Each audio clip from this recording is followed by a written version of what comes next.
Alright, so this is the day we did a bit of a test ride on Shane Cooper's CR and KX500.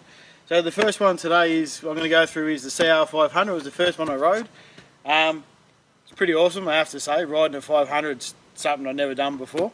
So the Honda felt actually really cool to ride. It handled really good, better than I thought. It was quite comfortable between the legs and to ride around. Power was obviously really good, being a 500. It was comfortable positioning. Suspension was actually really good. So this is a 94 Honda CR500. It's a little bit more modern than the KX that I rode, but otherwise they didn't really change too much over the years. So this hasn't had too much. It's just got a pro circuit exhaust basically done to it, and Shane's obviously done a nice restoration on this one. It looks pretty awesome if I don't say so myself. Could definitely see myself getting one of these, but I'm pretty sure the wife won't let me. So yeah, like I said, it handled quite well, and you'll see from some of the videos, I found this really easy to turn, and it turned quite well.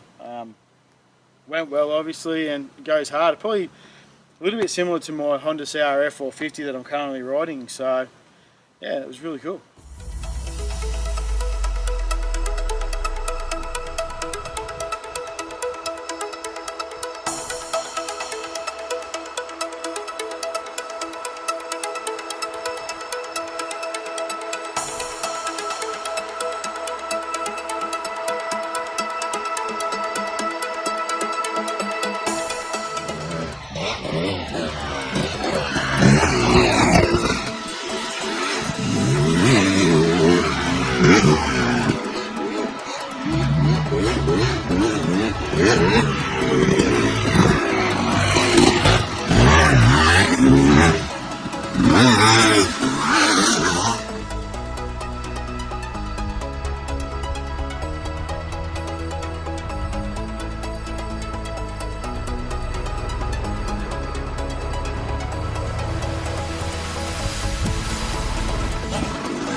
Alright, so bike number 2, guys, is the 89 KX500. This thing was really different to the Honda, more than I actually expected to be different. So the Honda for me was something new. I'd never ridden one, but then coming off that and getting onto the Kawasaki, really different. I know it's set up for Shane, and he is a bit taller than me, or quite a bit taller than me, but the thing was different. Power wise, just more power, heaps more power, but really like torquey 2-stroke power. It was so much fun to just sort of bro up over everything. It was really cool.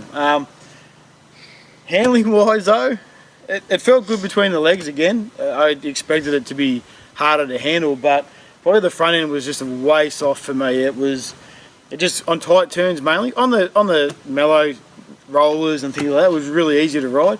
Anything tight and in the sand, it really wanted to tuck on me, and that's just probably a setup issue from Shane to me, just different riding styles. Either way, you know, it's still a great bike, and I think for this, he's just got the FMF on this one, so power-wise, fantastic. Thing goes like the clappers, and I really noticed that big difference in horsepower, and just the type of power. This was felt more mid-rangey, sort of torquey power, whereas the Honda was more a high revving power. A bit more like a traditional 2-stroke 250s rather than the sort of the torquey 500 this is. Otherwise, they were a heap of fun to ride, nowhere near as scary as I thought they were going to be.